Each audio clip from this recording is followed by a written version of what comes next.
I think that is a fine line, and I think sometimes the defense is giving you more than what you may originally think. So it's my job to design a good game plan that attacks the softness in defenses, or the vulnerabilities, if you will, and also my job and our coaching staff's job to get people in the right place at the right time so that we can go out and execute. So we'll continue to improve in all those areas and look forward to the second half of the season. Is it a matter then of simply Derek reading the situation better than he's obviously you can't just go out there and say we're just going to throw the ball deep because teams aren't going to let you do that. Yeah, we all have an equal share in improving this thing and becoming more explosive in a week in and week out basis. So we're looking forward to seeing what it looks like from here on out. What does it mean having Seth Roberts healthy and able to practice this week, and what does that do when you find out on game day that your number 3 wide receiver is going to be unavailable? Yeah, Seth is extremely valuable. He's a really, really good slot receiver in this league. He understands coverages extremely well. He understands how to fit into the timing of some concepts extremely well versus different looks and navigating zone defenders and his underneath routes and so on. So we miss Seth, but, it's next man up. We've always had that mentality, whether it was when Derek was banged up or Seth gets banged up, whether it's 7 days before the next game or 7 minutes before the next game. It's a next man up mentality, and that's something that Coach Del Rio has done a great job of infusing in this team from the day we got here. And, we're excited to get him back, but certainly missed him on Sunday. The last play in the first half, with 2 seconds left, the 47-yard line, Jack said he wanted to see Derek throw the ball in the end zone. Derek said not so much. Well, where do you fall on that? Should he have gone for the Hail Mary, or should he have done what he did and dumped it off? We've had a lot of good discussion internally about that situation. I can do a better job in that situation. Derek and Jack are on the same page there. It's not like they're divided in the thinking of it. It's just a matter of their game review, being in a little bit different moods, I guess. So the important thing is we're all on the same page, and going forward we'll all execute better. Do you think you should have gone in the end zone now, or where do you stand on it? Yeah, I think if we're calling a vertical shot, giving 3 guys a chance to go up and get the ball, that we give that a shot. Derek had his logic in that moment, and I got to do a better job of coaching it. So. You guys don't do it a ton, but there are times where you guys will pick up the pace a little bit and kind of operate like with some tempo. How do you feel like you guys execute in those instances, and is that a weapon if you like a personnel grouping on the other side where you can kind of go maybe faster? Yeah, we've had a little bit of mixed results. It's something we like to do. Certainly don't want to divulge too much as to why we like to do it. Started to try to get into it a little bit last week, and we ended up with a holding call, which was right after a 40-yard gain. So we're getting cranking a little bit, and that one made us stub our toe. But we mix it in as we see fit week by week. There's different criteria that might lead us to like it a little bit more than other weeks. The standard for the offensive line with that many Pro Bowlers is obviously sky high, but how have you seen them fit together as a run blocking unit? Are they as precise maybe as they were last year, or as you would like to see? Or yeah, I think we're an evolving unit. I think we're growing. We're learning each other's styles a little bit. Getting Marshawn back, adds an element into the run game there. So it's going to be a growing process. Hopefully we've grown to this point in the second half of the season. We're able to put our best foot forward. How do you see, and again without giving away carry counts, but with Marshawn being kind of added back into the mix, would you anticipate a similar kind of mix as before he got suspended? Yeah, now that we have our normal group back, I think you can anticipate similar workloads as people have had, and as we've just discussed before, the more first downs you get, the more opportunities you get, the more chances you have to execute your game plan. So look forward to those guys, toting the rock for us and showing us what they got. Marshawn's generally very careful with the football. I think he's only fumbled once since 2014. How valuable is that, especially after a game where you had running backs let go of the ball? Yeah, regardless of who's carrying the ball for us, we put a huge priority on protecting the football, whether it be passing the ball or carrying the ball. A guy like Marshawn that's an example of consistency in his ball security is certainly a nice thing to have back when you're stressing that after a game where we did not take care of the ball very well. Steve Jackson will continue to progress and work toward playing on Sunday, but John Feliciano just to have somebody who certainly showed against Baltimore that he could step in and fill in at a pinch and play at a starter level.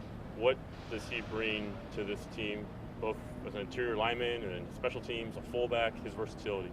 You know, we get a chuckle every once in a while on the sidelines. There's a big play down our sideline, and you can see our bench, and John Feliciano is always one of the first guys celebrating or helping up the ball carrier as he's gone out of bounds. The guy plays the game with passion and joy and energy and a nastiness and tenacity that, you know, I really, really respect and appreciate. So we're fortunate to have John. I talked to you guys about that a number of weeks back. You know, he is a starting caliber player in this league, and you know, we feel very, very fortunate that, you know, if Gabe can't answer the bell, that John's ready to go. Big return too, right? That's right. That's right. Yeah, no doubt. All right. Thanks, guys. Have a good one. Thank you.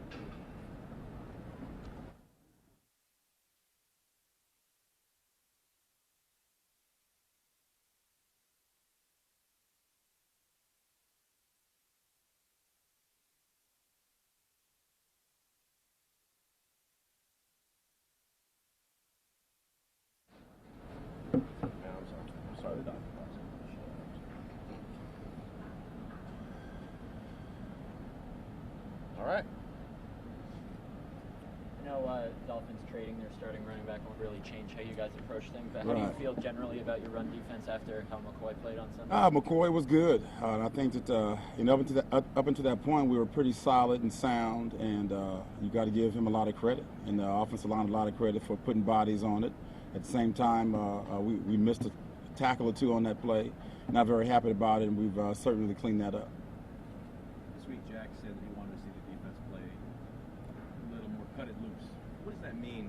Offensively, that seems to make sense, but defensively, what does that mean? It just means making plays, getting off the field, a lot of enthusiasm, flying around, the ways we expect things to go, and we're excited about the challenge. Is it a fine line for some of your guys? They want picks, obviously. They Right. want to create turnovers to where they're taking calculated risks and not putting the defense, you know, Right. exposing it to a big play. How do you? Well, no, we understand there's a certain process, there's a certain technique, there's certain defenses that you call, but it's about mastering your defense, mastering your technique, and then putting yourself in position to make plays. Studying well, watching a lot of film, really understanding the formations that you're getting, and I think the process of being smart and adding your hustle and your enthusiasm to it put you in a position to make plays. So you have to obviously play the defense, work with your teammates, anticipate plays, and then make your plays. Have you seen the presence of Navarro Bowman bring out the best in Corey James? Oh, absolutely. I think that, we talked about this before. I think that Navarro has been a fantastic influence on the defense as well as the linebacker room. I think the young linebackers that we have really need, you know, an example, a guy sitting in their ears, some guy to watch. In the way Navarro, when he first got here, prepared for a quick game and how effective he was, I think it was a positive influence for the young players to see about the mastering, about the study habits, about the taking work home, doing extra work, and then the results. I think young players today, they respond to results, and they see what Navarro's been able to do with his career. Shalom is a naturally instinctive player. It's his best asset, probably. Right. His instincts are probably what forced him to drift a bit inside on that long pass where he didn't have help over the top on Dexter. Oh, you saw that? Saw that, yeah. So how do you approach that with a young player? Because you want him to trust his eyes, Right. but he's also a rookie making his first start, and his eyes need to be trained with reps. Right. Every player has a certain value that they bring to the table, and you have to really understand what that is and work around it. It's about experience. It's about understanding what you can and cannot do in certain situations, understanding and anticipating the routes that you may get on certain down and distances. But instincts are really good if you use them correctly. And I think at his age, you have to go through, you know, the bumps. You have to go through the tough times and learn and get your scars. And then they really teach you how to use them for the better. Your secondary is kind of taken some injury hits with David and Garion and Carl. How do you feel like the guys who have been in there, generally speaking, Dexter and Sean, Right. how have they? The guys are working hard, and the guys who aren't in are helping the guys who are in. And they're working, they're practicing well, they're doing a great job in the study room, and they're playing very solid. Navarro said yesterday that on some of the big runs Sunday, he thought maybe some players got out of their gaps and maybe got away from their trust in the scheme a little bit. Is that what you saw when you were watching film, and how do you kind of balance, emphasizing trusting the scheme with maybe players' instincts to go Well, and play? you know, runs are going to happen. I mean, you fit them up. Some guys get blocked. Some guys fall down. Some guys don't get off of blocks. It's going to happen. You wouldn't have the great running backs if you didn't have the great runs. So it's going to happen. You just want to keep them down to a minimum. You want to keep explosives down, and then you find out where the breakdown was and you fix it. And that's what we've done. Did Jack or Derek or Amari, a number of people in the organization have acknowledged the urgency that is this current situation that the team finds itself in. How do you tap into that feeling of urgency while keeping that a productive form of energy and not letting it distract from what you're trying to do? You know, we all love the game, and I think we all had a certain vision of what the season was going to be like. And I don't think anybody envisioned this first half going the way it have. But at the same time, there's still a lot of football left. And we are very, proud coaches and players, and we are very talented at what we do. And we're really excited about the very next game. Excited about getting on a roll, and you can't get going until you get that first one. So it's going to happen. We know it's going to happen. We truly believe. It's about going out there and not talking about it, going out there and doing it. Turnover margin, that's something that it's a hat both offense and defense can wear. You mentioned first half of the season, not an area that you guys would like in terms of where you stand from a turnover differential. Right. As a defense, we've talked a lot about the lack of interceptions. Right. I don't know how you possibly can change your approach because you guys talk about it and focus on it all year. But how do you? Well, if you've been around a long time, you know they come in bunches. Sometimes you get them really fast. Sometimes they come over in a period of time, and sometimes you get none, and then they all come. But you have to understand and believe in your principles. You have to understand and believe in your fundamentals and the way you work and the way you practice, and know that's going to come. Sometimes you just don't see things, but you know and you have faith that your work ethic and your principles and the things that have gotten you to this point, you're here for a reason. And it's going to come. We know it's going to come.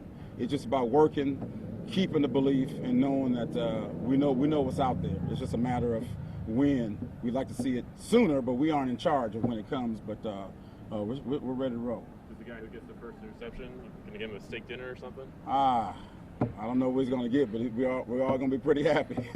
We're going to be pretty happy. What do you want to see out of Obi on Sunday, his first game? Well, we'd like to see him on the field. That'd be pretty good. Right. After that, he's a long, strong, good-looking athlete. We're really excited about him. We're really excited about him on draft day, and really looking forward to seeing him run and use his speed and the size. I mean, he matches up well with the tight ends that we have to face in this league. So it's just a matter of getting him on the field and playing, and then just going from there. I think he's the same way. He's excited about playing. No one wants to be injured. It's just part of the game. But we're excited to finally get him here, welcome him on the team and the group, and hug him up and have him hit the film, just like the rest of the guys. And we're excited just to see him get out there and sweat and be a part of this whole thing. How do you keep a young guy like that? You mentioned just kind of hugging him up and just ushering him along through the first half of the season when everyone knows that he'll be far more active in the second half than the first half. You're going to need him, but just keeping him part of the process. Well, he's here every day with everybody. He's going through the process of the rehab. He's in the meetings with everyone, but he's at the prime of his life. And you're doing, just imagine doing the very best thing you love to do and being really good at something and just waiting to do it. He's the best at what he does. He's in the prime of his life. Football is his thing, and now it's time to play. All right, guys. Thank you. Thank you. All right.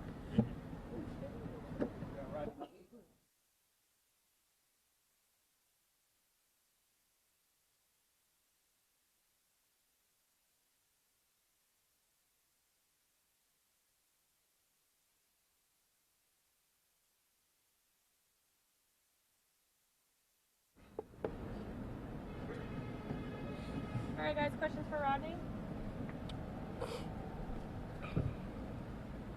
What do you think to get Marshawn back leads to the offense? It's gonna help us. You know, anytime you can have the experience back and the type of player he is, and it's gonna help us for sure. You guys have such depth on your offensive line where you hope a guy like Gabe can be out there, but in the event that he isn't, John Feliciano has proved it against Baltimore. He's proven in the past that he can step in and you guys can accomplish what you would like as an offense. What does that versatility and ability mean to this line? I mean, it helps a lot. You know, it's always tough to see, you know, one of your brothers, you know, hurt. But, you know, it happens in football. So we just, you know, wish that we can get Gabe back as fast as possible. But like you said, you know, John's ready to play. He's ready to step in. He's done it before. And we feel confident with him in there. What did he bring? He plays hard, man. He plays hard, smart player, works really hard, studies, and just whatever players call, you can count that he's gonna give it what he's got.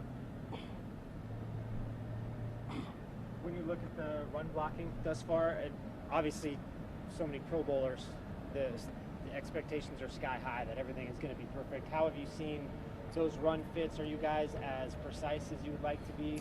We always want to get better. You know, try to get better every day, every drive. So we just got to keep working, and focus on the little details. Coming off last year, Rodney, you guys were seen as one of the most dominant offensive lines in the league, and then this year you're the most expensive line in league history. How would you assess how you guys have played through these first 8 games? Oh, well, last year was last year. I don't even focus on last year.